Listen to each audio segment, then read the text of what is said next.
Hello friends, welcome to சமையல் புதிது. இன்றைக்கி நம்ம வீடியோவில் பார்க்க போகிற ரெசிபி பூரண கொழுக்கட்டை சுவையாக எப்படி செய்வதுன்னு பார்க்க போகிறோம். நான் செய்கிற முறையில் பூரண கொழுக்கட்டை செய்து பாருங்கள், ரொம்ப சுவையாக இருக்கும். நம்ம பூரண கொழுக்கட்டை செய்து வச்ச உடனே ஒரு 2-3 மணி நேரத்தில் பார்த்திங்கன்னா மேல் மாவு வந்து அப்படியே வறண்டு போன மாதிரி ஆகிடுங்க. அந்த மாதிரி இல்லாமல் நான் செய்கிற முறையில் செய்து பாருங்கள். 10 மணி நேரம் ஆனாலும் கொழுக்கட்டை நல்லா சாஃப்டாகவும் சுவையாகவும் இருக்குங்க. கண்டிப்பாக ஃப்ரெண்ட்ஸ், நான் செய்கிற முறையில் பூரண கொழுக்கட்டை ஒரு முறை நீங்கள் ட்ரை பண்ணி பாருங்கள். செய்து பார்த்துட்டு உங்களுடைய கருத்துக்களை ஷேர் பண்ணுங்கள். இந்த வீடியோ உங்களுக்கு பிடித்திருந்தால் லைக் பண்ணுங்கள், ஷேர் பண்ணுங்கள், சப்ஸ்கிரைப் பண்ணுங்கள், கமெண்ட் பண்ணுங்கள். இந்த வீடியோவை முழுமையாக ஸ்கிப் பண்ண பாருங்கள். இப்போ வாங்க இந்த பூரண கொழுக்கட்டை ரெசிபியை எப்படி செய்கிறதுன்னு பார்க்கலாம்.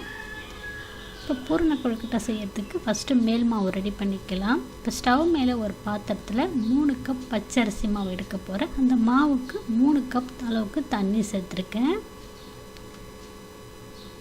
இப்போ 3 கப் தண்ணி சேர்த்ததுக்கப்புறம் 1 டீஸ்பூன் அளவுக்கு நெய் சேர்த்துருக்கேன். நெய் இல்லை அல்லது எண்ணெய், ரெண்டுத்தில் எது வேணாலும் சேர்த்துக்குங்க.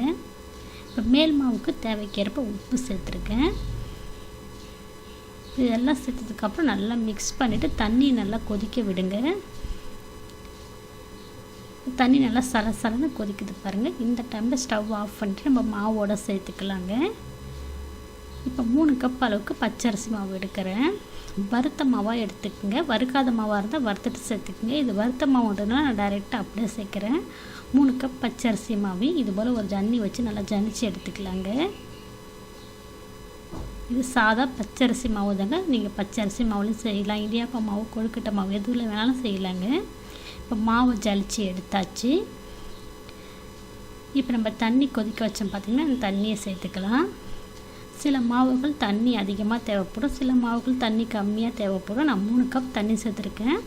நீங்கள் உங்களுடைய மாவுக்கு பொறுத்த மாதிரி தண்ணி சேர்த்துக்கங்க. நான் கொஞ்சம் கொஞ்சமாக தண்ணி சேர்த்துருக்கேன். ஒரே அடியாக தண்ணி சேர்க்கக்கூடாதுங்க. இப்போ கொஞ்சம் கொஞ்சமாக தண்ணி சேர்த்து மாவை இது போல் மிக்ஸ் பண்ணிக்கோங்க கரண்டியை வச்சு.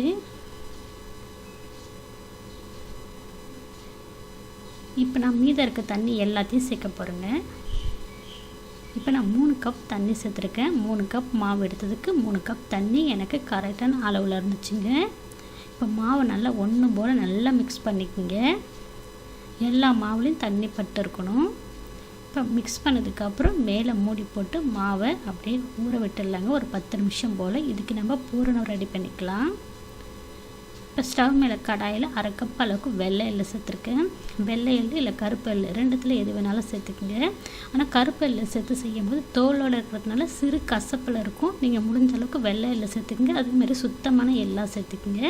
இப்போ எல்லாம் ஒரு 3 நிமிஷம் போல் வறுத்துட்டு ஒரு பிளேட்டுக்கு மாற்றிருக்கேன். இப்போ அதே கடாயில் 1 கப் அளவுக்கு தேங்காய் துருவல் சேர்த்துருக்கேன். இப்போ தேங்காய் துருவலில் ஈரத்தன்மை போனால் போதும், கலர் மாறக்கூடாது. ஒரு 3 நிமிஷம் போல் வறுத்து எடுத்துக்கலாம். இப்போ இதனுடைய ஈரப்பதம் போடுறதும் அதையும் ஒரு பிளேட்டுக்கு மாற்றிருக்கேன். இப்போ அதே கடாயில் நம்ம மாவு எடுத்த கப்பால் தான் எல்லா பொருட்களும் மெஷரிங் கப்பால் அளவு எடுத்துருக்கேன். 1 கப் வெல்லம் சேர்த்துருக்கேன், பிடிச்ச வெல்லம். இப்போ 1 கப் வெல்லத்துக்கு 1/4 கப் தண்ணி சேர்த்துருக்கேன். தண்ணி சேர்த்து வெல்லத்தை நல்லா கரைச்சி கொடுத்துக்கலாம். இதுக்கு கம்பி பதெல்லாம் தேவை கிடையாதுங்க. வெல்லம் வந்து கரைஞ்சி வந்தால் போதும். வெல்லம் கரைஞ்சிருச்சு பாருங்கள். இந்த பக்கம் வந்தது வெல்லத்தை வந்து நம்ம ஃபில்ட்ரு பண்ணி எடுத்துக்கலாம். கல் மண் தூசிலாம் இருக்குங்க. இப்போ நான் வெல்லத்தை வந்து ஃபில்ட்ரு பண்ணி எடுத்து கடாயை சுத்தப்படுத்திட்டு சேர்த்துருக்கேன். இப்போ வெள்ளை கரைசல் சேர்த்தாச்சுங்க. வெள்ளை கரைசல் சேர்த்ததுக்கப்புறம் இதில் சர்க்கரையோட பொடி பண்ண ஏலக்காய் தூள் சேர்த்துருக்கேன். இப்போ இது கூடவே நம்ம வறுத்து வச்ச எள்ளு தேங்காவை சேர்த்துக்கலாங்க. இப்போ அடுப்பை சிம்மில் வச்சுட்டு இந்த எள்ளையும் தேங்காவையும் நல்லா மிக்ஸ் பண்ணிக்கங்க வெள்ளை கரைசலோட. நல்லா இது கெட்டியாகி வரணுங்க. ஒரு 2 நிமிஷம் போல் மிக்ஸ் பண்ணிங்கன்னா நல்லா கெட்டியாகிடும். நம்ம சேர்த்த பொருட்கள் வெல்லம், தேங்காய், எள்ளு இது எல்லாமே கரெக்டான அளவில் இருந்துச்சுங்க. இப்போ வெள்ளை கரைசல் நல்லா மிக்ஸ் பண்ணிக்கலாம். மிக்ஸ் பண்ணதுக்கப்புறம் நல்லா திரண்டு வந்துடுச்சு பாருங்க. இதுதாங்க கரெக்டான பக்குவம். இது தனியாக ஒரு பிளேட்டுக்கு மாற்றி ஆற வச்சுக்கலாம். இப்போ மேல் மாவு பார்த்திங்கன்னா நல்லா ஊறி ஆறி வந்துடுச்சுங்க. இப்போ கொஞ்சமாக கையில் வந்து நெய் இல்லை எண்ணெய் அப்ளை பண்ணிக்கோங்க. இப்போ நல்லா மாவை பிசைஞ்சு எடுத்துக்கலாம் ஒன்று போல். இப்போ நம்ம மாவு பிசைஞ்சு எடுத்ததுக்கப்புறம் சின்ன சின்ன உருண்டைகளை கையில் நெய் தடவி உருட்டிக்குங்க. உங்களுக்கு எந்த சைஸில் பூரண கொழுக்கட்டை தேவையோ அதுக்கேற்ற மாதிரி நம்ம உருட்டிக்கலாங்க. இப்போ நான் மீடியம் சைஸில் மாவு எடுத்து உருண்டைகளை உருட்டி ஒரு பாலித்தீன் கவரில் தட்டி எடுத்துக்க போகிறேன். நீங்கள் வாழை இலை இருந்துச்சுன்னா நெய் அப்ளை பண்ணி கூட தட்டிக்குங்க. இப்போ இந்த கவரில் கொஞ்சமாக நெய் அப்ளை பண்ணி இது போல் தட்டிக்கலாங்க. இப்போ மாவு தட்டினதுக்கப்புறம் பூரணம் 1லேருந்து 1.5 டீஸ்பூன் அளவுக்கு வச்சுக்கோங்க. இப்போ நான் 1.5 டீஸ்பூன் அளவுக்கு பூரணம் மாவுக்குள்ளே வச்சுருக்கேன். இதை அப்படியே மடிச்சிக்கலாங்க. வாழை இலை இருந்துச்சுன்னா இன்னும் ரொம்ப ஈஸியாக இருக்குங்க, பார்க்குறதுக்கும் அழகாக இருக்கும். இப்போ நான் அப்படியே கவரை மடித்து விட்டு தட்டி எடுத்துருக்கேன். இப்போ இதே மாதிரி எல்லா பூரண கொழுக்கட்டையும் ரெடி பண்ணிக்கலாம். இப்போ கொழுக்கட்டை வேக வைக்கிறதுக்கு ஒரு பாத்திரத்தில் பாதி அளவுக்கு தண்ணி சூடுபடுத்தி வச்சுருக்கேன். தண்ணி நல்லா சூடானதுக்கப்புறம் கொழுக்கட்டை சேர்த்துக்குங்க. இப்போ இட்லி பிளேட்டில் துணி போட்டு இப்போ எல்லா கொழுக்கட்டையும் சேர்த்துருக்கேங்க. இப்போ மேலே மூடி போட்டு ஒரு 10 நிமிஷம் போல் வேக வைங்க. ஏற்கனவே வெந்த மாவு தான், ரொம்ப வேகணும் அவசியம் கிடையாதுங்க. 10 நிமிஷம் வெந்தால் போதுங்க. ரொம்ப நேரம் வேக வச்சிங்கன்னா கொழுக்கட்டை ரொம்ப ஹார்டாகிடுங்க.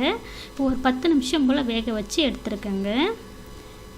இப்போ இந்த கொழுக்கட்டையை பரிமாறுங்க, ரொம்ப விரும்பி சாப்பிடுவாங்க. சுட சுட இந்த கொழுக்கட்டையை எடுத்து கொடுத்தீங்கன்னா ஒன்று கூட மிஞ்சாதுங்க. செய்து கொடுத்த உடனே காலி ஆகிடுங்க. எவ்வளோ சாஃப்டாக இருக்குது பாருங்கள், உள்ள பூரணமும் மாவும். மேல் மாவு எந்த அளவுக்கு சாஃப்டாக இருக்குது பிக்கும் போதே உங்களுக்கு தெரியுங்க. இந்த கொழுக்கட்டை பார்த்தீங்கன்னா இன்றைக்கி காலையில் செஞ்சோன்னா நைட்டு வரைக்கும் கெடாமல் இருக்குங்க. ஒரு நாள் தாங்க, சீக்கிரம் கெட்டு போகாது. ஏன்னா நம்ம தேங்காயெலாம் வறுத்துட்டு தான் சேர்த்துருக்கோம், அதனால் சீக்கிரம் கெட்டு போகாது. இந்த முறையில் நீங்கள் பூரண கொழுக்கட்டை செய்து பாருங்கள், ரொம்ப ரொம்ப அருமையாக இருக்குது. 10 மணி நேரம் ஆனாலும் மேல் மாவு காயாமல் நல்லா சாஃப்டாக இருக்குங்க. நான் செஞ்ச முறையில் நீங்கள் இந்த பூரண கொழுக்கட்டை ஒரு முறை ட்ரை பண்ணி பாருங்கள். செய்து பார்த்துட்டு எப்படி வந்துச்சுன்னு கருத்துக்களை ஷேர் பண்ணுங்க. இந்த வீடியோ உங்களுக்கு பிடித்திருந்தா லைக் பண்ணுங்கள், ஷேர் பண்ணுங்கள். நம்ம சேனலுக்கு மறக்காமல் சப்ஸ்கிரைப் பண்ணுங்கள். இந்த வீடியோவை முழுமையாக ஸ்கிப் பண்ணாமல் பார்த்ததுக்கு நன்றி. வணக்கம். தேங்க்யூ.